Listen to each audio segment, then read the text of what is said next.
महकमा पुलिस वो वाहिद महकमा है जिसके अहलकार दूसरे महकमों की बनिस्बत ज्यादा काम करते दिखाई देते हैं। लेकिन अफसोस की बात यह है कि फिर भी ये महकमा हमेशा तनकीद का निशाना ही बनता चला आया है, क्योंकि मेरे नजदीक महज कुछ काली भेड़ों की वजह से पूरे डिपार्टमेंट को बुरा कहना सरासर जाती है। बच्चा हो या बड़ा, मर्द हो या औरत, हर किसी का ताल्लुक कभी न कभी कहीं न कहीं पुलिस से जरूर पड़ता है। पुलिस अहलकार का सड़क पे खड़ा होना हमारे लिए महफूज रहने की अलामत है, लेकिन बहुत से लोग इन्हें सड़क पर खड़ा देखकर खौफ भी महसूस करते हैं। इन बातों की बहुत सी वजूहात हैं। पुलिस डिपार्टमेंट में एक वक्त में दो डिपार्टमेंट अपना काम सरअंजाम देते हैं। एक डिपार्टमेंट ऑपरेशनल काम देखता है तो दूसरा इन्वेस्टिगेशन डिपार्टमेंट के फराइज अंजाम देता है। ऑपरेशन डिपार्टमेंट का काम मुल्जिमान को पकड़ना, इलाके में होने वाले जराइम के अड्डों को बंद कराना और इनके खिलाफ एफआईआर दर्ज करना होता है। एफआईआर दर्ज होने के बाद ऑपरेशन डिपार्टमेंट का काम खत्म और फिर सारा काम इन्वेस्टिगेशन डिपार्टमेंट का होता है। इन्वेस्टिगेशन डिपार्टमेंट से इन लोगों का ज्यादातर वास्ता पड़ता है जिनके खिलाफ एफआईआर दर्ज होती है। बाकी मामला बाहर ही रफा दफा हो जाता है।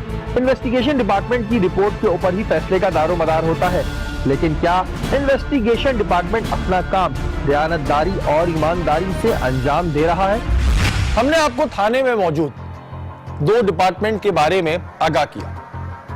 अगर बात करप्शन की जाए तो ऑपरेशन डिपार्टमेंट सड़कों पे आवाम से, पथारों पे पथारे वालों से और इलाके में चलने वाले जराइम के अड्डों से जोड़ तोड़ कर लेती है।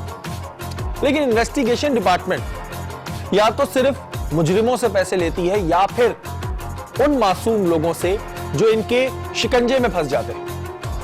अगर आप मीडिया के स्टिंग ऑपरेशंस की जानिब देखेंगे तो इन्वेस्टिगेशन डिपार्टमेंट के लिए कुछ कम ही स्टिंग ऑपरेशन हो पाते हैं। इसकी वजह ये होती है कि जो भी इनके शिकंजे में फंसते वो इनसे बुरी तरह डरा हुआ होता है। या तो इनके शिकंजे में असली मुजरिम फंसते हैं या फिर वो मासूम लोग जो इनकी रिपोर्ट के मोहताज हो जाते हैं। इसी वजह से इनके खिलाफ स्टिंग ऑपरेशन करना इतना आसान नहीं है। अभी कुछ अरसे कबल ही हमने जमान टाउन के एक इन्वेस्टिगेशन ऑफिसर को टारगेट किया था जो एक मजलूम बेवा से रिश्वत तलब कर रहा था। आइए चल के आपको उसकी झलकियां दिखाते हैं। जमान टाउन की हदूद में दौरान डकैती एक शख्स हलाक कर दिया गया। पुलिस ने एफआईआर करके मुकदमा दर्ज कर लिया, लेकिन यहाँ के इन्वेस्टिगेशन के दिल में खुदा का जरा सा खौफ ना था। इसने इस बेवा औरत को ही धमकाना और डराना शुरू कर दिया। इसका कहना था कि या तो मुझे रिश्वत दो, नहीं तो मैं तुम्हें और तुम्हारे बेटे को ही उल्टा इस केस में बंद कर दूंगा। वो औरत इस दरिंदा सिर्फ इंसान से इतना घबरा गई थी कि रिश्वत देने को आमादा हो गई। लेकिन अल्लाह ने हमारी मदद की और इस मजलूम औरत की दोस्त के साथ मिलकर हमने इस शख्स को टारगेट किया। इस प्रोग्राम में हमारी मदद सीसीपीओ कराची डॉक्टर अमीर शेख साहब ने भी की। इस बंदे की फोन कॉल भी आप मुलाहिजा फरमा सकते हैं। मेरे बेटे को तो थाने में एक दिन के लिए, 2 दिन के लिए थाने में और पकड़ाओ, नहीं पकड़ेगा जो ना पकड़े, बातें कर रही हो। तो मैं फाइल को बंद करने के लिए दे रहा हूँ। इस औरत ने इस इन्वेस्टिगेशन ऑफिसर को एक मुकाम पर बुलाया। सीसीपीओ साहब की एक टीम भी हमारे साथ मौजूद थी जो इस मामले को दूर से देख रही थी। काफी देर गुजरने के बाद ये शख्स उस मुकाम पर आ पहुंचा। मैं केस को इतलात कर दूंगा कि भाई ये नामालूम मुल्जिमान से केस फाइल बंद की जाए। सही, वैसे ज्यादा थोड़ी कुछ कर सकता है। तो मैंने कितने दिए थे? पैसे 5 दिए थे, 15 या 5 रहे। काम क्लियर करोगे जब मिलेंगे। ये शातिर और मक्कार शख्स जब रिश्वत लेने आया तो टीम टारगेट ने इसे धर लिया। झूठ तो इसकी जबान से फर निकल रहा था, लेकिन वो कहते हैं ना कि खुदा की लाठी बेआवाज होती है। अस्सलाम वालेकुम भाई, कैसे? हमने कुछ नहीं लिया, हमने कुछ नहीं लिया। क्योंकि ये शख्स एक शातिर इंसान था, इसने अपनी जेब से रिश्वत की रकम निकाल कर फेंक दी ताकि सबूत ही मिट जाए। कैमरे की आंख से आप ये सब चीजें मुलाहिजा फरमा सकते हैं। इस शख्स ने ना जाने अब तक कितने मजलूम लोगों को इस तरह मोबाइल में बिठाया होगा, लेकिन आज खुदा का कानून तो देखिए कि इसके अपने ही डिपार्टमेंट के एहलकारों ने इसे उसी तरह मोबाइल में बिठाया जैसे ये मजलूमों को बिठाया करता था। क्या नाम है तुम्हारा? यूसुफ। यूसुफ। क्या तुम्हारी डेजिग्नेशन है? Sub inspector. Sub inspector. Sub inspector. हाँ। क्या करने आए थे तुम? खुद उन्होंने बुलाया था। क्या बुलाया था? तो तुम तो अभी बोल रहे थे मैं अपने 15,000 रुपए लेने आया था। हाँ, किसने बुलाया? तुम अभी अपने 15,000 बोल रहे थे। तो और क्या? तो तुम तो बोल रहे हो कि मैं केस खत्म कराऊंगा, 25 से 1 रुपया कम नहीं होगा। नहीं, मैंने ऐसी कोई बात नहीं करी। वो मैंने आपको बोला 25 से कम नहीं होंगे। अब तक वो बिल्कुल दरवाजे पे कोई नहीं आएगा। दिमाग में इंसान तो वही बोला फाइल वाइल खर्चे और ऐसे पैसे जमा करा देता इतिहास के लिए। तो आपने बोला कि फाइल का कुछ ज्यादा नहीं है, खतर के तो आपको पता है लाखों होते हैं। हम लोग तो बोला 20-25 हज़ार खर्चा है। दिमाग में इस शख्स को फौरी तौर पर रिवर्स सस्पेंड करके इसके खिलाफ इंक्वायरी बिठा दी गई। तो हम इसको रिवर्ट सस्पेंड करेंगे, ये मिनिमल पनिशमेंट है। अभी शोकाज में फिर इंक्वायरी हम इसको डिसमिस भी कर सकते हैं। इस बात पे ये डिसमिस होगा इंशाल्लाह। सीसीपीओ साहब ने टीम टारगेट की इस काविश पर टीम टारगेट का शुक्रिया भी अदा किया। इस तरह के आप ऑपरेशन बिल्कुल जारी रखें। आपके चैनल ने ये भी अच्छा काम किया है, मैं आपको इस हवाले से बिल्कुल आई salute you for doing a good job for a common citizen. ये तो वो आईओ था जो एक मजलूम औरत को इंसाफ दिलाने के बजाय उससे ही रिश्वत तलब कर रहा था। अब हम आपको यह दिखाते हैं कि कराची शहर में स्ट्रीट क्रिमिनल किस तरह और किस वजह से बिला खौफ व खतर घूम रहे हैं। स्ट्रीट क्राइम कराची शहर में बहुत तेजी से बढ़ रहा है। इसकी बहुत सी वजूहात हैं। एक बड़ी वजह यह है कि अवाम इनके खिलाफ गवाही देने से डरती है और दूसरी बड़ी वजह यह है कि ये स्ट्रीट क्रिमिनल वारदात करने के बाद भी खुलेआम घूमते दिखाई देते हैं। कहा जाता है कि ये लोग अदालत से बड़े आराम से छूट जाते हैं, लेकिन क्या आप जानते हैं कि इसकी वजह क्या होती है? जिस स्ट्रीट क्रिमिनल को देखो, इसके ऊपर 4 से 5 मुकदमात तो पहले ही दर्ज होते हैं और बेल कराकर ये बाहर वही काम बड़ी दीदा दिलेरी से करते नजर आते हैं। पुलिस के सिपाही अगर अपनी जान पर खेलकर इन स्ट्रीट क्रिमिनल्स को पकड़ भी ले तो इन्वेस्टिगेशन डिपार्टमेंट इनके साथ कुछ दामादों जैसा सलूक करते दिखाई देते हैं। भारी रिश्वत के एवज इनके खिलाफ ऐसा मुकदमा बनाया जाता है कि ये बड़े आराम से बाहर आ जाते हैं। लेकिन इस चीज को टारगेट करना इतना आसान ना था।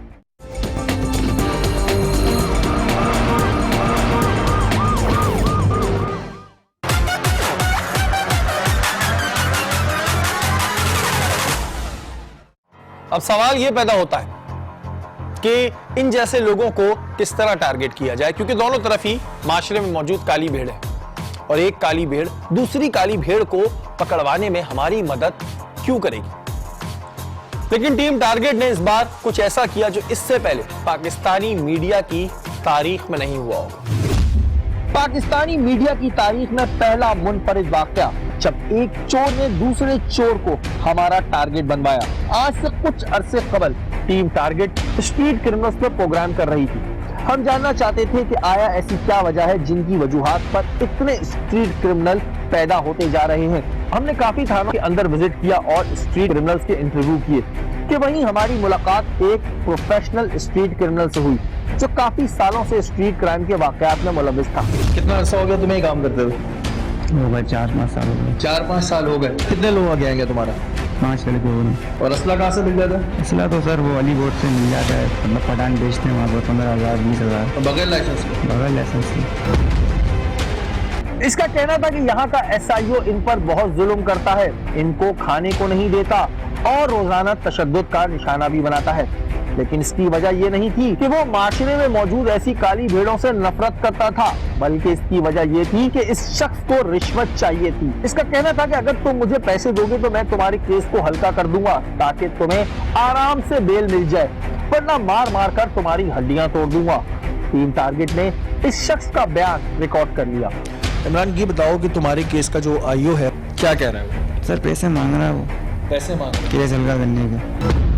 केस हल्का करने को कितने पैसे मांग रहा है तुमसे? 30,000 रुपये बोला। 30,000 रुपये। अच्छा, ना देने की सूरत में क्या करे? रिमांड लाता है, वो रिमांड नहीं लेता है, रिमांड में लेता है, फिर क्या करता है? मारता है सबों को। लाकअप में जितने लड़के हैं, फैसल नाम का लड़का है, उसका वाइफ मर्डर है, या वो नहीं देता तो उस बेचारे को रोज निकालता है, मारता है। उससे तो लाख रुपये मांग रहा है। तुमसे बोल रहा है कि पैसे ला के दो, नहीं तो केस जो है वो हैवी कर दूँ। हैवी कर दो।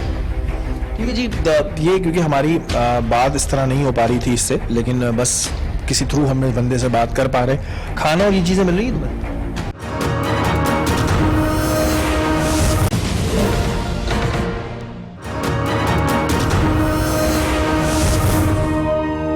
30,000 रुपये। अच्छा, ना देने की सूरत में क्या करे? रिमांड लाता है, वो रिमांड में लेता है, रिमांड में लेता है, फिर क्या करता है? मारता है सबों को। लॉकअप में जितने लड़के हैं, फैसल नाम का लड़का है, उसका वाइफ मर्डर है, अब वो नहीं देता तो उस बेचारे को रोज निकालता है, मारता है, उससे तो लाख रुपए मांग रहा है। उनसे बोला कि पैसे ला के दो, नहीं तो केस जो है वो हैवी कर दूँ। हैवी कर दो। ठीक है जी, ये क्योंकि हमारी बात इस तरह नहीं हो पा रही थी इससे, लेकिन बस किसी थ्रू हम इस बंदे से बात कर पा रहे। खाना और ये चीज़ें मिल रही है तुम्हें? ये सोचो साहब दे रहे हैं, फर्ज उसका बनता है, लेकिन वो उसको आवाज़ें मारते रहो, वो आता ही नहीं है। अच्छा, मैंने सुना 4-4 लोगों को, 5-5 लोगों को 2-2, 3-3 रोटियां दे रहा है बस। हाँ, मतलब 5 लोग हैं तो 3 रोटियां।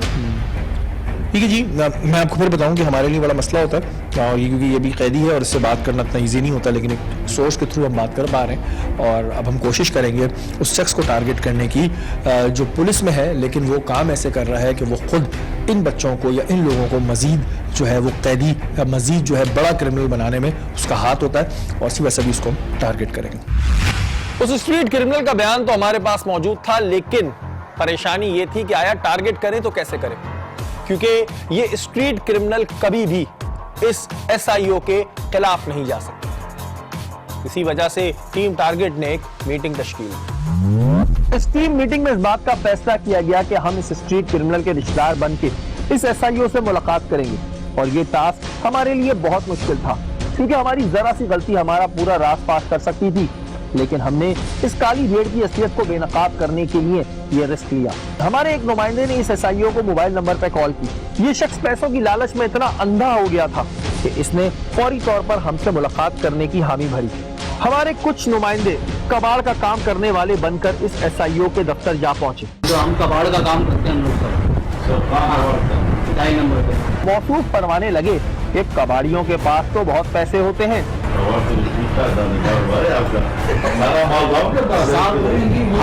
हालत देख लो। अब जरा इन मौसूफ का स्टाइल मुलायजा फरमाइए। शलवार कमीज पहने अपनी दोनों टांगे टेबल पर रखकर ये हमसे डील कर रहे हैं। भाई ये सारा माल तो कबाड़ के पास है, और किधर है? रोजाना हम कबाड़ के इधर बंदे पकड़ के लाते हैं, हमें बताए। साहब देख लो। जब इनसे पूछा गया कि आपकी क्या खिदमत करें, तो मौसूफ ने मुस्कुराकर 50,000 रुपए मांग लिए और ऑपरेशन डिपार्टमेंट की गई मेहनत पर मिनटों में पानी फेरने को तैयार हो गए। हुक्म करो, अब आप बताए ना कि क्या करना है। 50,000 का नोट एक दे दो बस, और क्या? इसका कहना था कि मैं इस शख्स का केस हल्का कर दूंगा। चार में फिर आप क्या करेंगे? हाँ, चालान तो वो दूसरे केस में उनको बताया, मैंने आपके खिलाफ नहीं लगाऊंगा, जो केस लगे हैं ये होंगे और आपको नीचे ये लेंगे।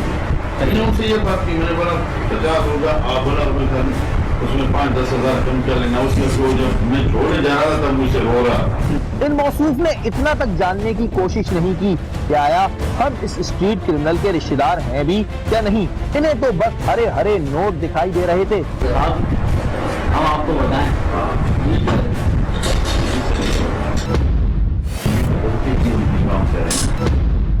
मेरा मुफाद इधर था कि मैं उसको इधर मारूं, पीटूं, कैसे ले। इंसाफ का ये भी कहना था कि अगर मैं किसी को लाकर उल्टा लटका दूं तो लाख 2 लाख तो वो ऐसे ही दे जाता है।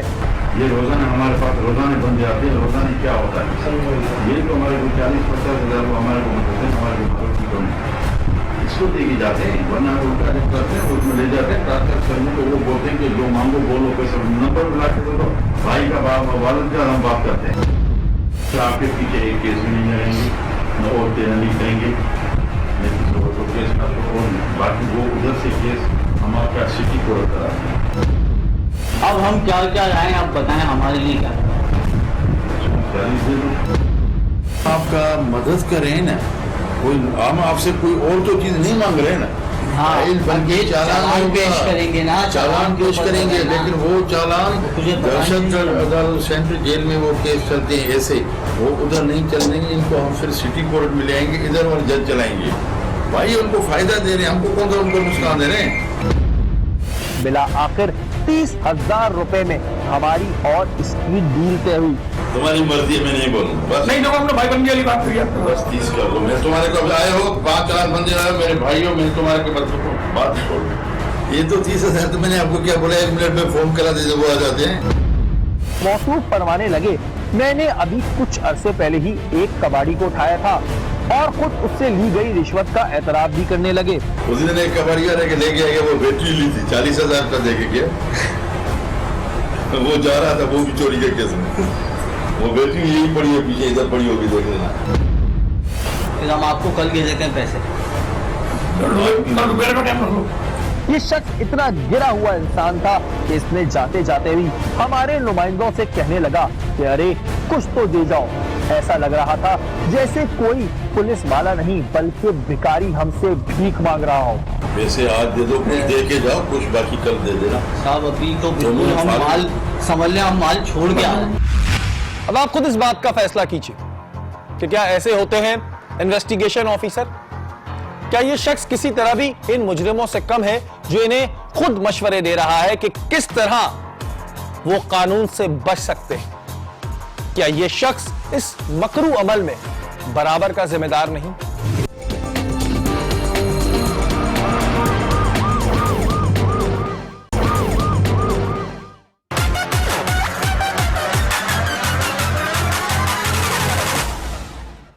हमारी डील हो चुकी थी, सबूत हमारे पास मौजूद थे। अब बारी थी कि इस शख्स को दबोचा जाए।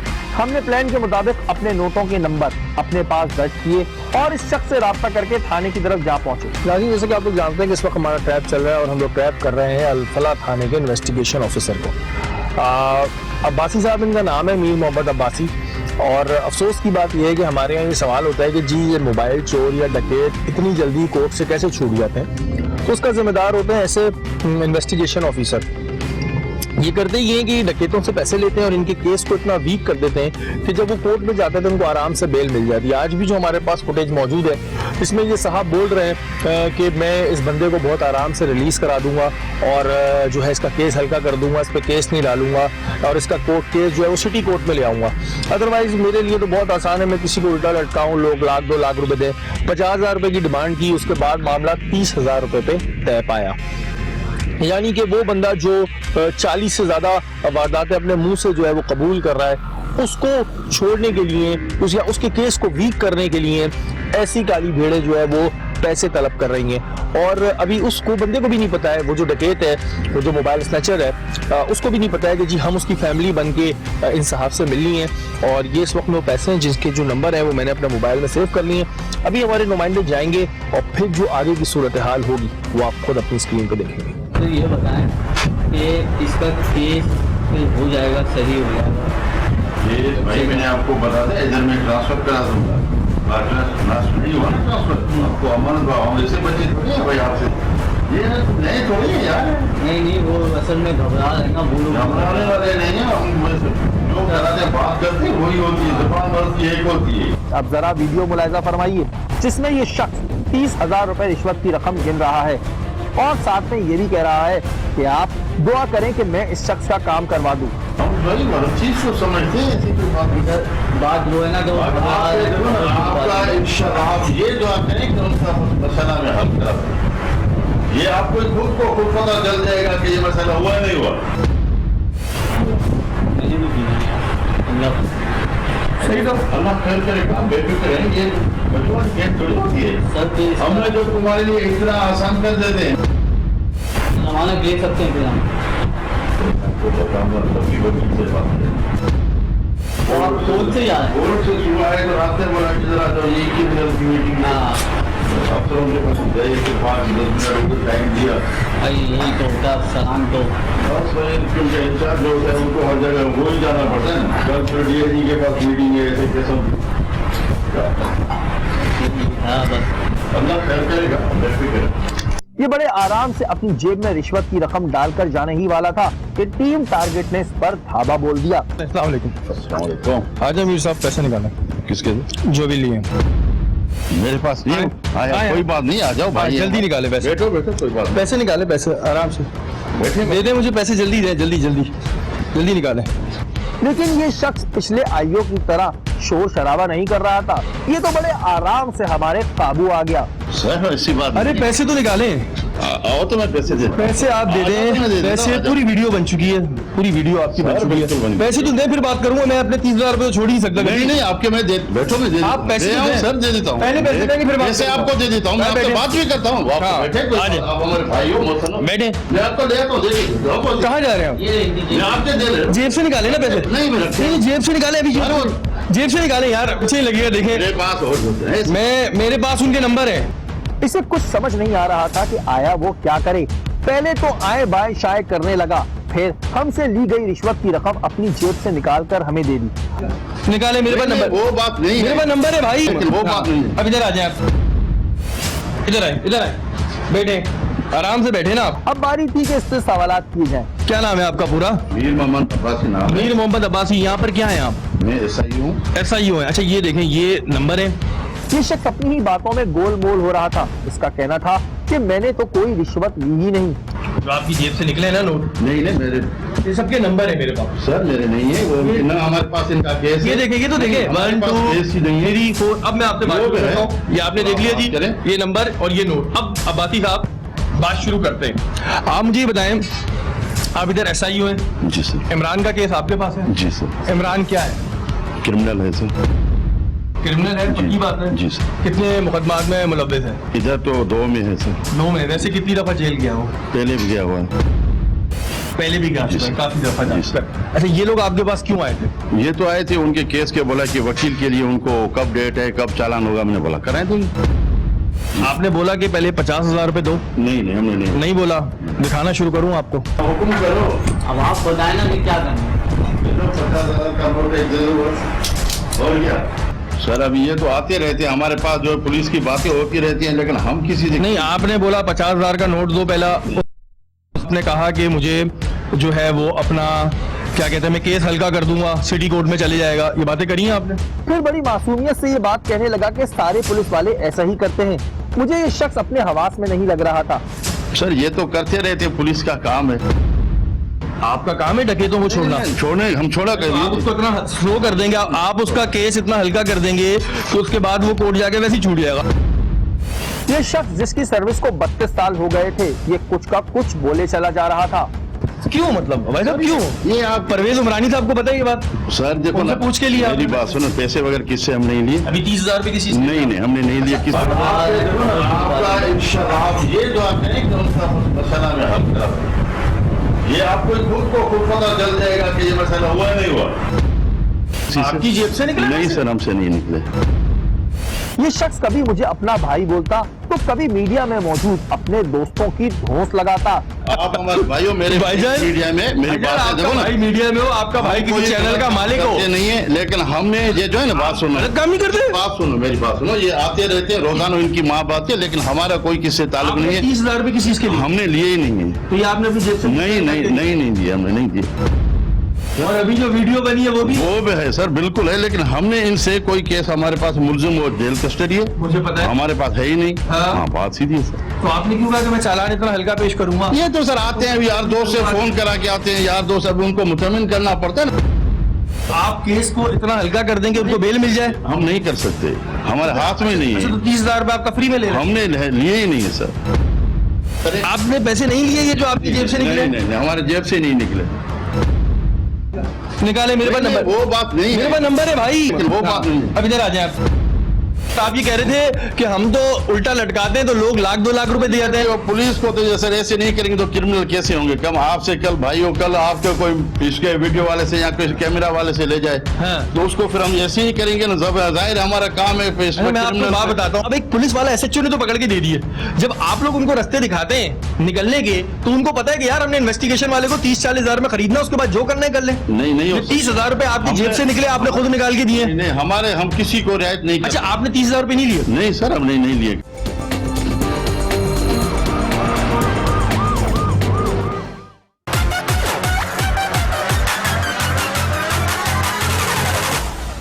तो आपकी जेब से 30,000 रुपए कैसे निकले? हमारे से नहीं है, हमारे पास कोई। और ये सारी बातें आपकी रिकॉर्ड हुई हुई है, नोट गिनना? वो हम करते हैं। बिल्कुल सर, आप और हम जानते हैं 24 घंटे आपसे दावत नहीं, मतलब आपको आप फिर आप काम कैसे कर रहे हैं? आप बैठ के डकैत सर, छोड़ रहे हैं हमने यार। कोई डकैत नहीं छोड़ा, उसको जेल कस्टडी करा दिया है। और उसके बाद उसके घर वालों से पैसे ले नहीं, हम किसी से घर वालों से नहीं ये घर वाले तो बन के आए थे हम आपके तो पास। जानते ही नहीं है कि ये 30,000 रुपए किस चीज के लिए? भाई, हमने किसी लिए लिए जो काम ही नहीं करते हमारे पास, जो काम ही नहीं है तो हम किसके लिए करेंगे? अब आप बोल रहे हैं मेरी जेब से नहीं निकले, जबकि पैसे आपने खुद निकाल के दिए, कैमरे में आ गया, ठीक है? उसके बाद उसके हैं? क्या बोल सकता हूँ आपको? क्या बोल रहे हैं ये बताएं। कुछ भी नहीं, कुछ भी नहीं, कोई बात। हमारी कोई क्रिमिनल से कंप्रोमाइज नहीं होती सर। तो आप कह रहे हैं मैं चालान हल्का बना दूंगा। सिटी कोर्ट का क्या सीन था, मुझे समझाएं। सिटी कोर्ट में कैसे आता है कुछ भी केस? नहीं आता कैसे सर, वो तो जनरल आ जाता है, हम क्यों भेजेंगे? वो हमारे हाथ में थोड़ी तो है। आप इनको भी बोल रहे थे? सारे यार दोस्त आपके और हमारे पास भी आते हैं, कोई किसी के तवसीत से आता है, कोई किसी के तवसीत से आता है, हम ख्याल नहीं करें? अच्छा, मोबाइल चोर जो रोडों पे गोलियां मार देता है उसका एहसास नहीं आपको? होता है सर। तो आप क्यों उसको रास्ते दिखा किससे रहे हैं? नहीं क्या मासूम है? करते? कौन किसको लगाते हैं? आप उसके घर वालों से पैसे ले रहे हैं। तो अब आप कुछ भी करते रहे, लेकिन ये चीज आपके सामने अल्फला थाना और जो केस जो हमें कंप्लेन आई थी, ये माशाल्लाह गाड़ी है साहब की अभी आए, और अल्फला थाने में इस वक्त में पुलिस की जो यहाँ पर SIO साहब है, और ये रंगे हाथों इनकी जेब से जो है वो 30,000 रुपए भी निकले। हमारा काम पूरा हो चुका था। हमने फौरी तौर पर SSP इन्वेस्टिगेशन कोरंगी परवेज उमरानी साहब के दफ्तर का रुख किया। उन्होंने फौरी तौर पर हमें रिस्पांस देते हुए सारी सूरत हाल का जायजा लिया और इस शख्स को फौरी तौर पर अपने दफ्तर में तलब किया। बाकी क्या मसला है, किस लिए पैसे लिए थे? सर, हमने पैसे नहीं लिए। ये शख्स SSP साहब के दफ्तर में मौजूद था और वहाँ भी झूठ बोलने की कोशिश कर रहा था। वो पूरी फुटेज मालूम है? सर, वो इधर आया था, ये बंदा आया था हमारे पास। हाँ मैं तो इसको जानता भी नहीं हूँ। हाँ। ये बोला कि ये इमरान के लिए मसले में आपको आना है, मैं आया हूँ। हाँ। ये मसला मेरा बहुत चालान हो गया। इसने मुझे बोला कि ये 30,000 हम आपको दे रहे हैं, हाँ। इसकी कुछ करो। हमने बोला कोई, मैंने बिल्कुल दिए इन्होंने, मैंने इनको वापस कर दिए सर उसी वक्त ही। नहीं, तो आपने लिए, आप काउंट कर रहे हैं? और हाँ सर, बिल्कुल। ये इसने जो आया, एक बंदा जो आया, मैंने बोला किस लिए दे रहा? बोला कि इमरान के, मैंने वो तो चालान हो गया, मैंने उसको फौरन वापस कर दिया सर। तो पैसे लेने की क्या? सर ने, मैंने बोला क्या दिया, हाथ में जो दिए तो मैंने वापस कर दिया उसी वक्त फौरन ही सर। हाथ में लेके आप गिन रहे हो, जेब हाँ, में सर। डाल रहे हो, फिर बाद में आपके जेब से निकालें? सर, इनको वापस कर दिए फौरन ही। मैंने बोला मुझे तो पता नहीं है पैसों इमरान। की आपने हाथ क्यों लगाया? जब आपने नहीं लेने थे तो आपको लेने, आपको नहीं लेना चाहिए था। सर, मुलजिम हमारे पास है नहीं है, वो चालान है। हाँ। मुलजिम का भी कोई छेड़ने के या किसी के लिए हम पैसे लेते तो किसी को फायदा देते ना सर। किस तरह कर सकते हैं? सर, पैसे हमने वापस ले लिए सर, नहीं तो पकड़ा जाता है, आप उसका भी ख्याल रखोगे, आप उसके भी पैसे लोगे? नहीं सर, हम कैसे लेंगे? हमने उनको चालान किया है, उनके खिलाफ हर चीज की है, एक्शन लिया है, उनके खिलाफ 21/3 का केस दाखिल किया है, मुलजिम जेल में है इसी सर। तरह आप पैसे किसी के लिए A to Z मैंने पूरी वीडियो देखी है, बिल्कुल ठीक सर, है? बिल्कुल। मुझे पहले भी शिकायत आई थी जी सर। लेकिन मैंने अपनी तसल्ली के लिए मैंने कहा नहीं, एक बार इसको मैं रेड हैंडेड इस चीज का मुझे कंफर्म करूं।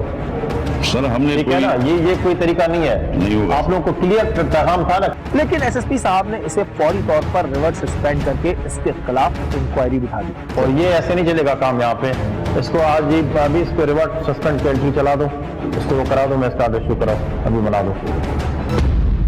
नाज़रीन, हमारे साथ SSP इन्वेस्टिगेशन कोरंगी परवेज खान उमरानी साहब मौजूद हैं, और अभी आपने देखा कि फौरी तौर पे परवेज भाई ने एक्शन भी लिया। परवेज भाई, एक जगह हम देखते हैं कि पुलिस में वो एहलकार मौजूद हैं जो अपनी जानों का नजराना देते हैं और इस कौम की खिदमत करते हैं, लेकिन कुछ ऐसी गाली भेड़े भी हैं जो पूरे डिपार्टमेंट के लिए बदनामी का बायस बनती है। आप क्या समझते हैं, क्या वजह है इसकी?